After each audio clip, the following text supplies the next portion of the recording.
What would you do if the sun vanished for 14 hours, and your home had no heat, no light, no insulation, just darkness, cold, and silence? One by one, the lights fail. Neon signs blink out, elevators halt, mid-floor, and then nothing. Just a low hum fading into blackness. Phones lose signal. Conversations stop. A kind of silence settles that no city has heard in centuries. That silence once ruled every winter night. Today, we fight the cold with a swipe.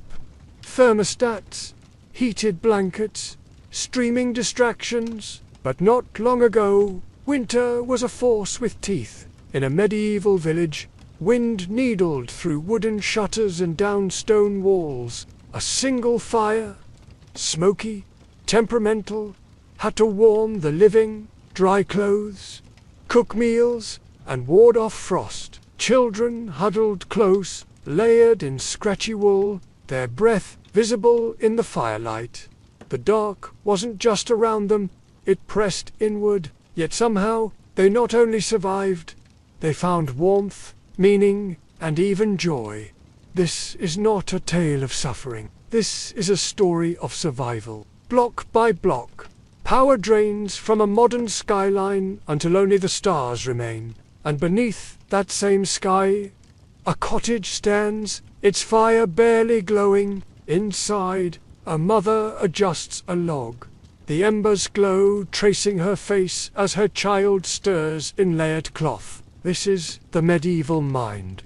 This is anthropology. You are here now, not just to observe what they endured, but to understand what they knew. The wind tears across the roofline, rattling the shutters of a small timber cottage on the outskirts of Toulouse. Snow cakes the crooked slats, clings to the eaves. Inside, the door creaks open, letting in a rush of cold air and a burst of howling wind before it thuds shut again.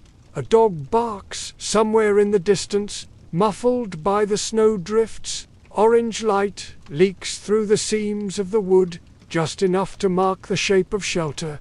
Agnes is already at the hearth. She kneels with practiced precision, the muscles of her back hunched close to the coals. Her hands move instinctively, scooping yesterday's ash, layering it gently over a smouldering ember to preserve its heat through the night. The bitter smoke stings her eyes, but she doesn't flinch. Her palms are red, dry, slightly cracked, but steady. This fire is not just warmth, it is the memory of every winter before. Martin appears in the doorway, outlined by snow and dusk. His wool cloak is dusted in white, hands raw from axe work. He says nothing at first, just steps in, nods once to Agnes, and drops a bundle of damp firewood onto the floor. His breath fogs the air as he exhales, shoulders slumping. She meets his eyes briefly, no smile, just understanding, and turns back to tend the flames. On the mattress near the wall, their children sleep in a heap. 4 bodies swaddled in linen, old wool, and stitched together scraps of cloth. Their breathing is slow, shallow. A few curls of breath rise into the air like mist.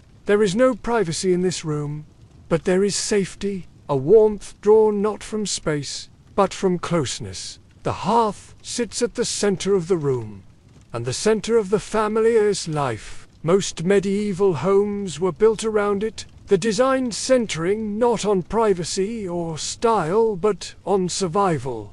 A 14th century inventory from a nearby village records simply, La foudoit vivra chaque nuit. The fire must live each night. Without it, water would freeze in the bucket, illness would seep in, and food would not keep. This was the boundary between life and death, lit one ember at a time. Agnes leans closer to the children and murmurs something low, inaudible. Martin, now seated, cups his hands near the flame, rubbing warmth into his palms. This isn't comfort as we know it, but it is enough. In the dark, in the cold, they remain close. A man lies flat on his back in a dark apartment, his face washed in the pale blue glow of his phone screen. It's 2:03 a.m. The room is silent, except for the low hum of the central heating and the soft bars of distant traffic. He scrolls through news, messages, videos, none of it landing. His eyes are dry, bloodshot. He's exhausted, but nowhere near sleep. Everything is tuned to comfort. The room holds steady at 21 degrees Celsius. The mattress is engineered for spinal support. Noise is minimized. Light is dimmed, but still his mind races. His body remains still under clean sheets, but his thoughts don't quiet. The comfort is constant, even optimized, yet there is no rest. 6 centuries earlier, in a cottage near Toulouse, Agnes sleeps in wool layers beside a slowly fading fire. The air inside is cold enough to see your breath. Her children are pressed close beside her on a straw mattress. The room is drafty, but still no shifting, no flickering screens, just breath, sleep, and the quiet hum of survival in a split frame. He flips his pillow, restless. She exhales slowly, already deep in sleep. Sleep disorders have increased by more than 70% in recent decades. According to data from the CDC and sleep studies from Harvard Medical School, researchers, like Dr. Matthew Walker, point to a combination of factors. Excessive light exposure at night, digital stimulation, social isolation, and irregular sleep timing. Modern life has unmoored us from the cues that used to govern sleep. The rhythms once set by sun and fire have been replaced by backlit devices and 24-hour access. Winter sharpens this divide. Rates of seasonal affective disorder rise significantly in colder months. Anxiety spikes, even when homes are warm and food is abundant. The National Institutes of Health reports that nearly 1 in 5 adults now experiences a mood disorder intensified by the winter season. Despite better lighting and temperature control, we lack the social synchrony that once helped entire households face the dark together. The man glances to the side. The second pillow beside him is empty. There's no fire, no sound, except the heater. He is not cold, but he is alone. The room is safe, efficient, and silent. Still, he can't sleep. Not because of what's outside, but because of what's missing. Warmth, in the past, had to be earned. It was tended, shared, preserved. Agnes kept the coals alive for her family. Martin carried wood to feed the flame. Today, warmth comes at the push of a button, but often it lacks the meaning that once made it matter. They had less, but they felt more. What if our ancestors knew something we've forgotten, something we've buried beneath drywall and deadlines? What if our ancestors knew something we've forgotten? Not a secret, not a miracle, just a different way of living, something we've buried beneath drywall and deadlines. Today, we insulate, regulate, and automate our homes against the cold. But what if survival once meant something deeper? Not just staying alive, but understanding the season itself.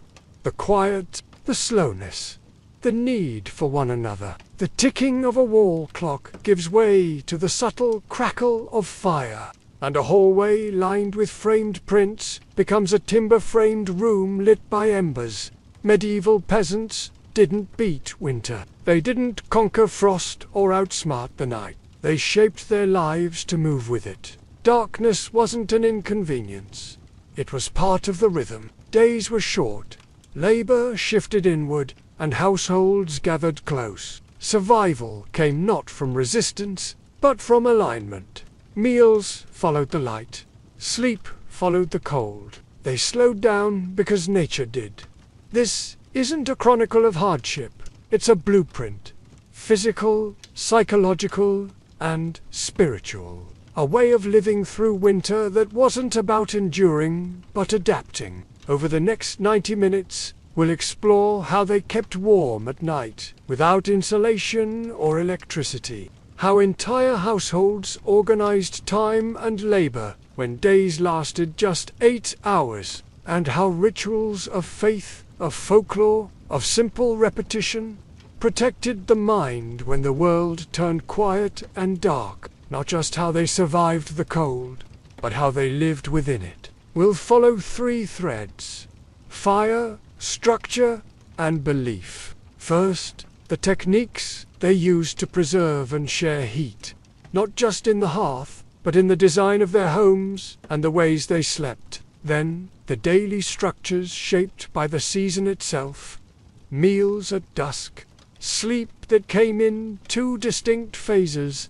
work that fit the daylight, and finally, belief in saints, symbols, and solstice rites, not as superstition, but as tools to organize meaning in long, dark months. This isn't just their story, it's a mirror. In understanding their winter, we ask new questions about our own. What might we learn from a world where time moved differently, where warmth was earned, not automated, where the nights were shared, not silenced? As frost creeps across a medieval window pane and fades into the sealed glass of a modern one, we return to that central idea.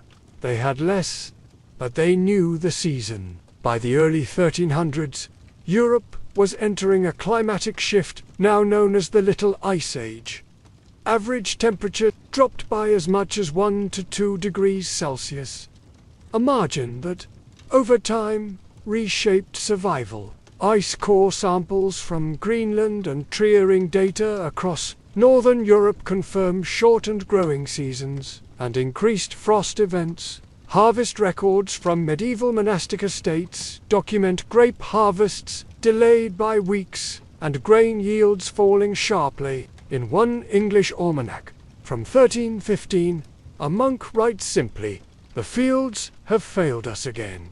Cold wasn't a single event. It was a steady encroachment, transforming the background conditions of daily life. Rivers froze, livestock perished, and what once was seasonal hardship became a constant variable. To survive, peasants didn't resist the cold. They redesigned life around it. The structures they built reflected that shift. Across Europe, from the long houses of Scandinavia to doorband wattle cottages in Britain, and single-room timber dwellings in France, homes were designed less for aesthetics than function. Roofs sloped to shed snow. Ceilings stayed low to trap heat. In many cases, animals were brought indoors during winter, not out of sentiment, but necessity. Livestock gave off warmth, and their body heat helped raise the temperature of shared living spaces. Insulation was improvised with what was at hand: straw, moss, scraps of fabric, even packed earth. Architecture became an extension of the body, layered, shielded, breathing. At the center of it all was the heart. More than a heat source, it was the nucleus of daily life. For cooking, drying clothes, preparing remedies, and gathering, the hearth often sat in the middle of the home, not tucked away, and was never left unattended. Ethnographic studies of alpine communities into the 19th century show striking continuity with medieval fire practices: careful tending, fire banking, and designated firekeepers within the household. The hearth's stones were blackened from years of use. The surrounding walls bore a permanent coat of soot. Heat was not incidental. It was curated. Sleep reflected the same adaptation. In cramped cottages, families shared beds, not as an emergency measure, but as standard practice. One 14th century chronicler observed, "They slept like wolves, curled tight and many together." The practice reduced surface area exposure and preserved body heat. Beds were low to the ground and filled with straw, often spread directly across the floor. Layers of wool, linen, and furs formed shared covers. Children, the elderly, and infants were placed toward the center, where heat concentrated. Sleep itself came in two parts, known today as segmented or biphasic sleep. Medieval nights were often divided into first sleep and second sleep, separated by an hour or more of wakefulness. Monastic schedules incorporated this rhythm, with midnight prayers timed accordingly. In peasant homes, that period between sleeps was often used for storytelling, quiet chores, or even moments of intimacy. Historian Roger Eckert's analysis of diaries and legal records shows references to the watch, an accepted and anticipated part of the night, not a symptom of insomnia, but a feature of human rest before artificial light.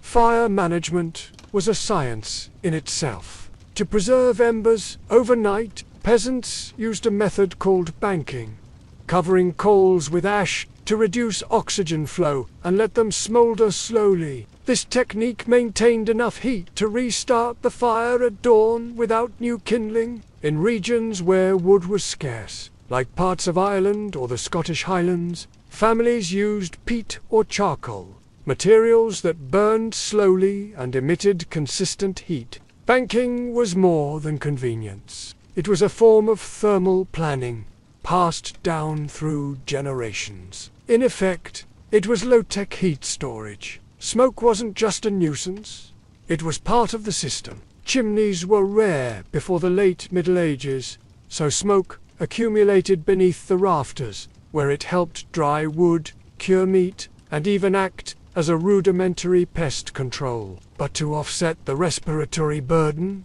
people added aromatic herbs to the fire. Mugwort, pine needles, rosemary, and juniper were burned, not just for their scent, but for their believed medicinal effects.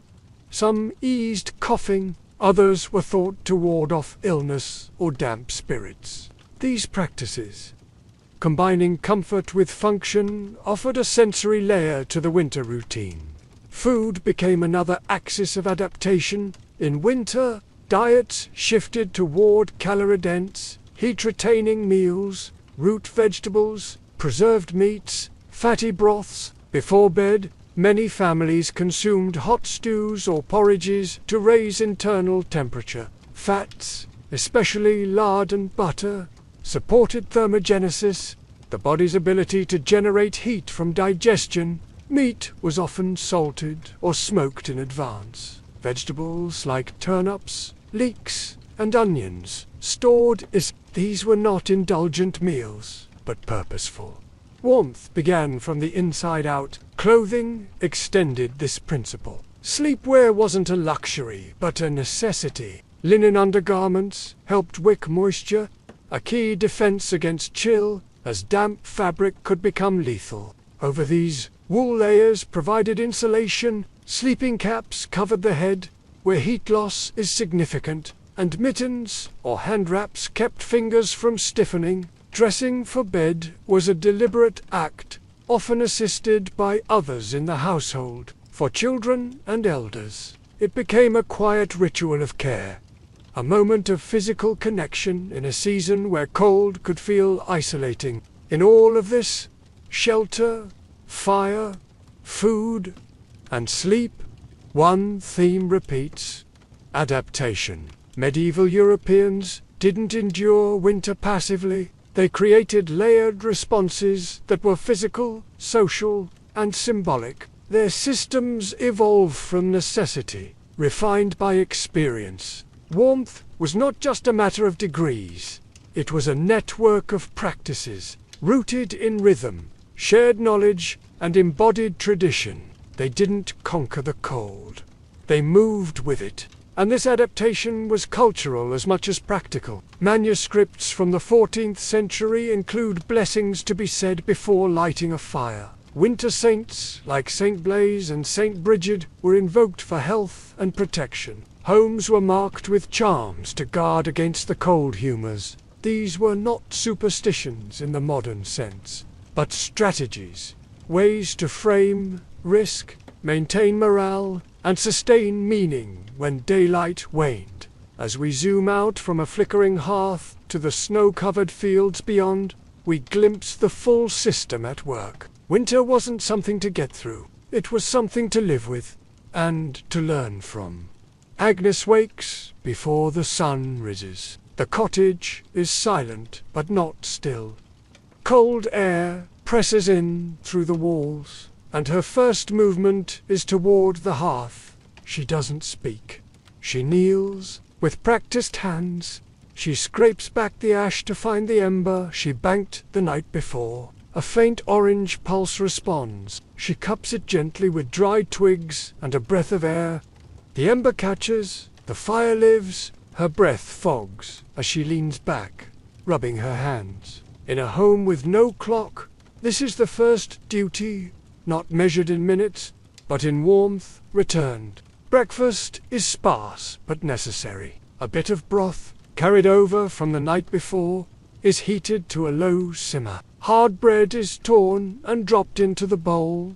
Soft by heat, the broth smells of garlic, marrow, and root vegetables. It's not indulgent, it's functional. The warmth spreads from the belly outward. Agnes eats slowly, seated near the hearth. The others wake one by one, and bowls are passed hand to hand. After eating, they kneel. Brief prayers are said aloud. A mixture of Latin phrases and local dialect, simple thanks and quiet hopes. Then Agnes steps outside to check the animals. The air is sharp. Chickens cluck from beneath the straw, and the goat shifts slightly in its corner stall. These animals aren't separate from the household. They share the shelter. Their warmth is part of the system. She checks water, adjusts bedding. The day has begun. By late morning, light filters weakly through the single small window. It's enough for close work. Barely. Agnes sits near the light and begins to spin wool. The fibers are coarse but familiar. She works slowly, with care, turning wool into thread with the help of a hand spindle. Nearby, a sleeve torn days ago is finally patched. The rhythm is slow, dictated by daylight. The light defines what can be done, and how long she has to do it. Children carry their own tasks. One grinds grain with a stone quern, rhythmically turning the handle. Another sweeps the floor with a bundled reed broom. Water must be hauled from the nearby stream, and a small wooden bucket is balanced between two hands. These jobs are real contributions. Play and work blend together, not neatly separated. Childhood here is not idle. It's participatory. By midday, tasks pause. The fire is fed again, and the family drifts toward the hearth. Someone hums softly. One of the children curls up near the fire. Agnes ladles a bit of broth from the pot. Warm, familiar, sustaining. Outside, the wind whistles against the walls. But inside, the house holds. The fire is steady. Time softens. By late afternoon, shadows stretch across the dirt floor. Oil lamps are rarely used. They're expensive, and light is rationed. As Agnes closes the shutter, the house grows dim. There is no rush to do more. The day yields to the dark naturally. In winter, time contracts. Activity slows not from laziness but alignment. This is how the body follows the season. As the darkness settles in, Gunnar, the village elder, arrives. He is wrapped in thick wool and walks with a carved stick. He lowers himself near the hearth, his hands open to the fire. The children gather close. He speaks slowly, spinning stories of saints, animals who spoke in the forest, and winters long past. His voice rises and falls with ease, the firelight shaping his face. This is not entertainment. It's transmission, memory passed aloud. Dinner is stew, thick with beans, barley, garlic, and what little meat remains from the salted stores. Weak ale is poured into rough ceramic cups. Steam rises from the bowls. It smells earthy and sharp. They eat with hands and wooden spoons. The firelight reflects in the broth's surface. No one rushes. The heat from the meal is as important as its flavor. Nourishment is communal. Each body warmed feeds the whole room. By 6:30, they lie down. The straw mattress is spread across most of the floor. Layers of wool, linen, and patched cloth form a barrier against the cold. The family presses close, bodies forming one long shape beneath the covers. This is the first sleep, a pattern well documented by historians. Deep and heavy, this sleep lasts several hours, uninterrupted by artificial light or sound. The fire dims. The room breathes as one. Outside, wind moves through bare branches. Later, sometime past midnight, comes the wakeful watch. Agnes stirs. She doesn't rise all the way, just sits near the fire and adds a few sticks. She kneels and prays in silence. Martin, already awake, carves a wooden spoon. His hands move with muscle memory, shaving curls that fall into a small pile. Sometimes they speak in whispers, sometimes they don't. This is a space for thought, for presence. Many used this time for devotion, some for quiet intimacy. It wasn't interruption. It was built into the night. Around 2 or 3 a.m., the second sleep begins. It's lighter, often filled with dreams. Some stir again, some do not. There's no alarm, only the slow approach of dawn. A faint light begins to grow beyond the shutter. A rooster crows. The window pane is misted with frost, but the fire has held through the night. Sleep, once segmented and sacred, was not broken. It was whole, in 2 pieces. In the modern world, stillness often reads as failure. Empty time to be filled, optimized, managed. But in the medieval mind, winter's quiet was sacred. Stillness was not absence, it was presence. Monasteries across Europe, guided by the rule of Saint Benedict, observed extended silence in the colder months, allowing reflection to deepen. A monk walks barefoot across a frost-lined cloister, breath visible in the dim light. The wind moves softly through stone arches. No one speaks. The season invited contemplation, not complaint. This was not inactivity. It was intentional pause. Waiting wasn't weakness. It was strength. Patience, in a winter context, was a virtue learned through necessity. Weather couldn't be forced. Food couldn't be rushed. Frost had to thaw on its own time. To endure was to hold one's ground with dignity. A woman sits by the shuttered window, her hands resting. She is not idle, she is enduring. As one medieval proverb put it, "He who hurries the sun wastes his firewood." There was honor in letting time unfold. Winter also shaped the inner world. Stillness wasn't empty, it was full. Of prayer, of memory, of dreams. Monks kept vigil at night.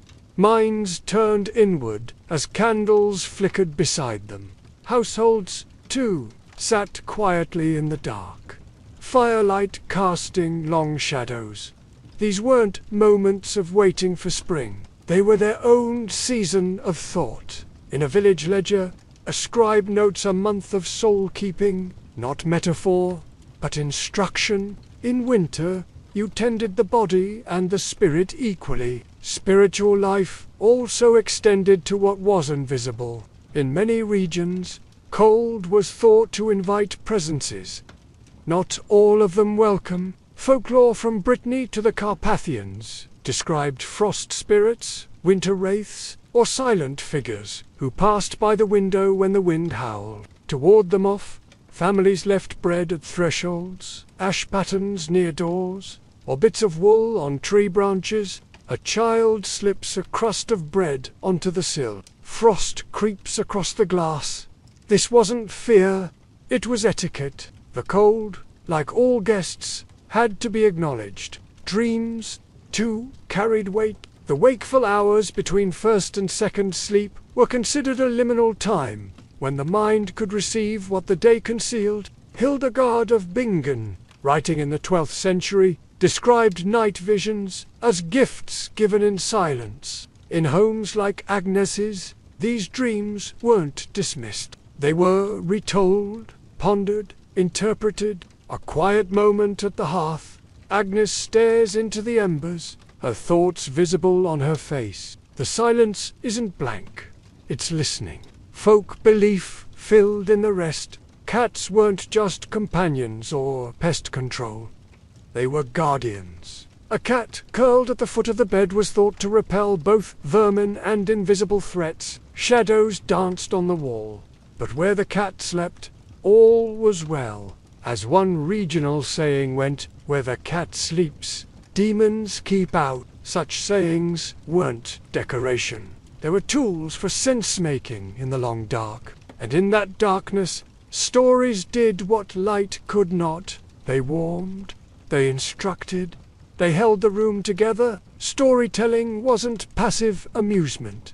It was a survival strategy. Around the fire, elders repeated tales not just to entertain, but to preserve memory. Gunnar, the village elder, speaks with slow precision. The fire lights his face. Children lean close, not out of boredom, but hunger, for meaning, for belonging. Story was insulation, a spoken thread linking each listener to something older. The fire circle was more than functional. It was therapeutic, a place where emotions could surface without being named. As Gunnar mimics a goblin's voice, one child laughs and another presses close to a sibling. Agnes sews, smiling faintly. These moments didn't erase hardship.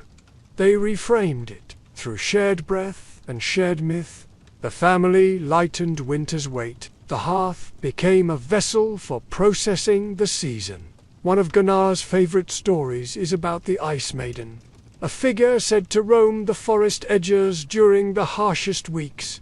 According to him, she doesn't hate warmth, only arrogance. Those who light fires too greedily, who hoard heat and mock the cold, she vises. She snuffs out flames with a breath, but the humble, those who respect winter's rules, she spares. To them, she leaves a single ember, tucked into the ash. It glows long after the fire dies. That ember, Gunnar insists, is why the village still wakes each spring. As he speaks, the room darkens except for the flame. The tale is not a warning, it's a blueprint. Respect the cold. Tend the ember. These tales shaped more than evenings. They shaped identity. They taught children not just how to survive, but who they were. A child, later that night, whispers the Ice Maiden's tale to a younger sibling, not word for word, but close enough. The warmth of fire spreads in layers. Physical, emotional, cultural. Each layer protects something. In this world, where heat was scarce, meaning became a form of warmth. Silence held structure. Stories held memory. Belief held space. Winter tested bodies, but it also refined minds. Agnes sits quietly, staring into the coals. The light matches her breathing, not hurried, not idle, present.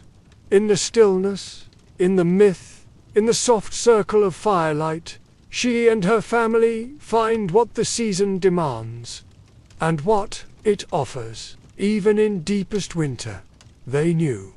Warmth is not always a thing you touch. The sensory world of a medieval winter was dense with texture, smell, and rhythm. And those elements weren't incidental. They shaped well-being in ways modern science is only beginning to understand. The hearth released more than heat. Smoked herbs like mugwort and rosemary scented the air, easing breathing and masking damp odors from livestock and humans living in tight quarters. Wool blankets, often scratchy and patched, still held body heat in a way no synthetic could. bare feet pressed against straw in the early morning, sensing cold directly from the earth. Every texture mattered. Linen for its sweat-wicking function, fur for warmth, and worn wood for its insulating dryness. Sensory feedback was constant, tactile, and grounding. This material environment did more than comfort. It helped regulate the body's internal systems. Sleep, in particular, followed a rhythm that mapped closely to natural biology. The two-part sleep pattern common in pre-industrial Europe. First, sleep, and second, sleep mirrors known cycles of melatonin release. Without artificial light, the pineal gland responds directly to sunset, producing a first wave of drowsiness. After 4 or 5 hours, many people wake naturally for a short interval before a second, lighter sleep resumes. It wasn't seen as disordered. It was expected. Within this quiet interlude, often called the watch, people engaged in low-stimulation activities, reflection, quiet conversation. These were not distractions. They were rituals that cued the nervous system toward rest. Drinking weak ale or infusions made from valerian root and chamomile added further calm. These weren't treatments. They were habit. And that habit regulated both sleep and stress. Recent studies confirm what these communities lived. The segmented sleep model is now acknowledged by sleep researchers as a likely pre-modern norm, supported by diary entries, court records, and medical writings.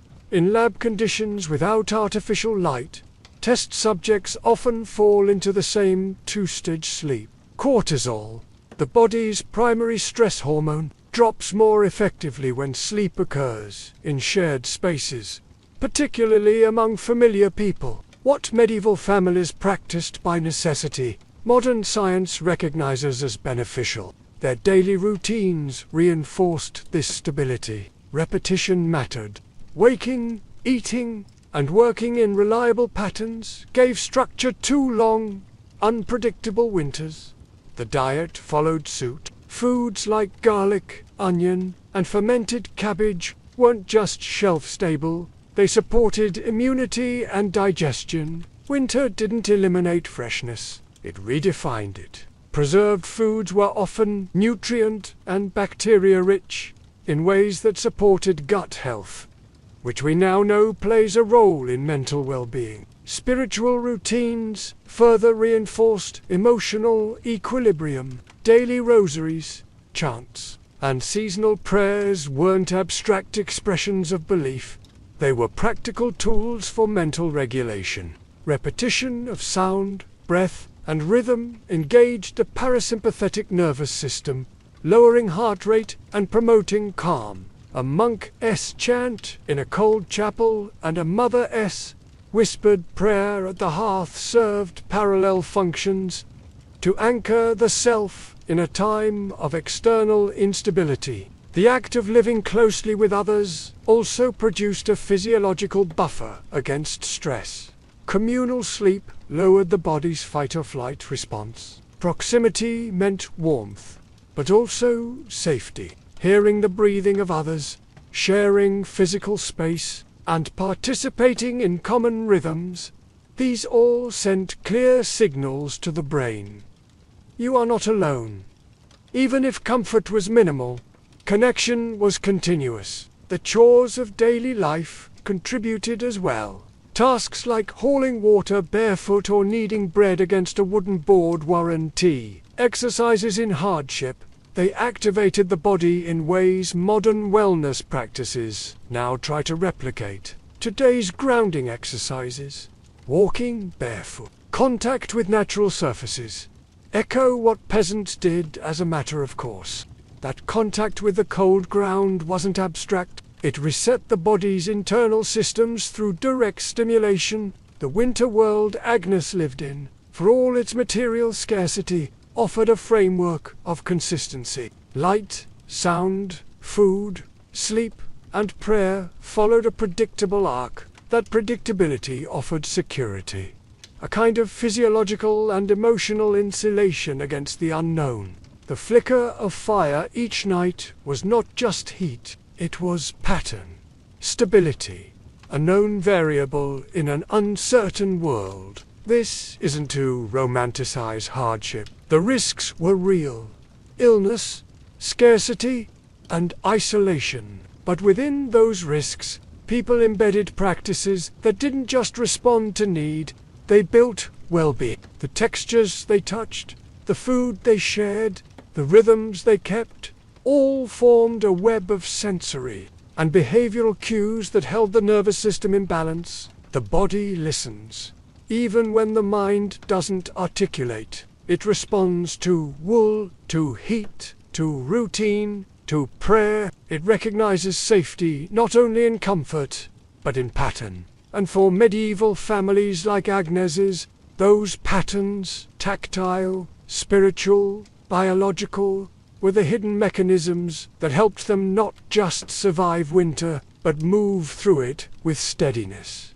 In our world, we search for wellness through devices, therapies, and individualized plans, but they lived it in repetition, in shared spaces, in the unspoken intelligence of habit, a bowl of broth at the same time each day, a cat curled by the feet, a breath of rosemary smoke in the rafters. These were not conveniences, they were anchors, and in that anchoring there was health, not perfect, but achieved not by controlling nature, but by listening to it and folding its rhythm into daily life. In the medieval world, warmth wasn't bought. It was built, slowly, over time, through fire tended daily, wool layered deliberately, meals cooked from memory, and prayers whispered into the quiet. Agnes didn't have a thermostat. She had rhythm. Her home warmed not from a single device, but from overlapping rituals. The glow of the hearth, the press of sleeping bodies, the steady motion of familiar tasks. Today, we chase that same warmth through products. Electric fireplaces, heated mattress pads, smart thermostats, and streaming subscriptions promise instant comfort. But something feels missing. We accumulate heat, but we rarely feel held by it. Agnes's world was dim, slow, and shared. The dimness wasn't dull. It created focus, fewer distractions, softer transitions. The slowness wasn't inefficiency. It was deliberate pace, synchronized with daylight and seasons. And the sharing wasn't optional. It was structural. Meals eaten together, silence kept together, sleep spent shoulder to shoulder. There was less privacy, but more presence. A candlelit table, a spindle in motion, a quiet smile exchanged over a steaming bowl. These were not interruptions to life. They were the rhythm of it. Our world is brighter, faster, and more isolating.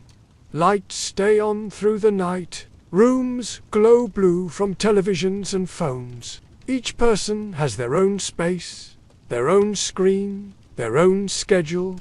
Friction has been engineered out. Doors glide shut. Deliveries arrive in hours. Communication is instant, but ease came at a cost.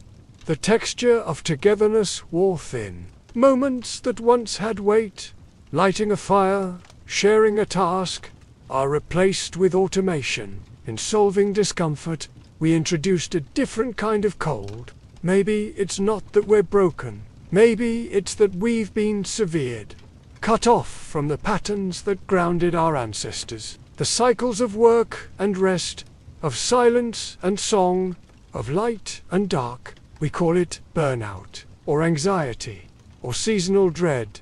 But it might just be the body mourning something it can't name. As the camera lingers on a man staring out a window lit by city lights, we return briefly to Agnes, her family breathing in sync, her hands resting near the fire. This isn't nostalgia.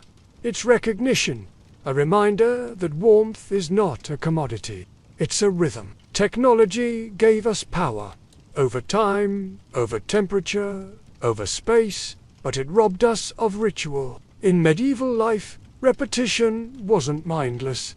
It was anchoring, a rosary bead moving thumb to finger, a log turned just so, a story told for the 100th time and still listened to. Without that friction, meaning slips away. Philosopher Ivan Illich once noted that ritual is not what slows us down. It is what lets us be in time, rather than just passing through it. Comfort without community breeds coldness. A warm room doesn't warm a lonely heart. Today, we eat alone in front of glowing screens. Meals timed to algorithms, not conversations. But in Agnes's cottage, a stew was shared. Not because it was efficient, because it was human. Warmth wasn't just around them, it was between them. Heat was shared through closeness, not convenience. I used to dread winter. The dark, the stillness, the long nights. It felt like a problem to solve. Something to distract myself from, or speed through. But then I learned about Agnes and Martin, and the world they built inside the cold. A world of repetition and relationship, where every gesture spinning wool, ladling stew, banking a fire, was both survival and ceremony. And slowly, I started to see winter differently. I stopped trying to push it away. I met it the way they did, one ember at a time. So now, when the nights stretch long, I don't turn every light on. I light one candle. I steep herbs. I can name, I say less, and listen more. These aren't hacks. They're memory. Something older than convenience. Something slower, quieter, closer. Rituals that remind the body it's safe, and remind the heart it belongs. We don't need to return to their world, but we can recover their rhythm. Reclaim small warmths. The smell of rosemary and steam. The hush of a shared room, the texture of a wool blanket passed down. We can slow, not in defeat, but in remembering. That warmth, real warmth, was never about control. It was about connection. And it's still here, waiting. The fire glows in the same stone hearth, but now it holds something more. The room hasn't changed.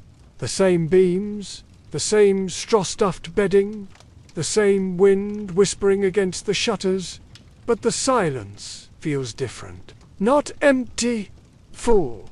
The embers crackle gently, casting light across Agnes's face. Her features are still, her body relaxed, but her presence is attentive. The wood pops once, soft and deep. Outside, the frost remains, but it no longer defines the scene. Inside, the glow is enough. Martin sleeps just beyond the firelight. His shoulders rise and fall in a rhythm no longer strained. His hands, red and worn from work, rest open. A child murmurs, shifting under the covers. Steam curls from a sleeping breath. The room is cold by modern standards, but no one inside is suffering. It holds them. Agnes watches the coals. Not anxiously, not as a task, but as a ritual. Her hands are folded in her lap. She isn't adjusting anything. She's just watching, keeping presence. The fire is not something she controls. It's something she tends. Its rhythm guides earth. It has burned every night this season, and it will burn again tomorrow. They didn't fight the cold. They befriended it. Now, the fire means more than heat. It is care passed down as routine. It is the sum of habits, the stored knowledge of how to live with winter rather than against it. The mittens drying near the hearth, the thread coiled on the spindle, the cat curled at the children's feet, all speak to a system built from relationship, not resistance. This warmth was not given. It was made, maintained, and shared. As the camera pulls back, the details remain. Flicker of firelight, hum of breath, the faint creak of wood. But now, the viewer sees what was always there. This wasn't a story of hardship. It was a record of rhythm. Slow, repetitive, deeply human. In their stillness, we find our story. Not one to copy, but one to remember. That warmth doesn't begin with what we buy, but how we live. That rhythm matters. That tending something slowly, together, has always been enough. In their stillness, we find our story.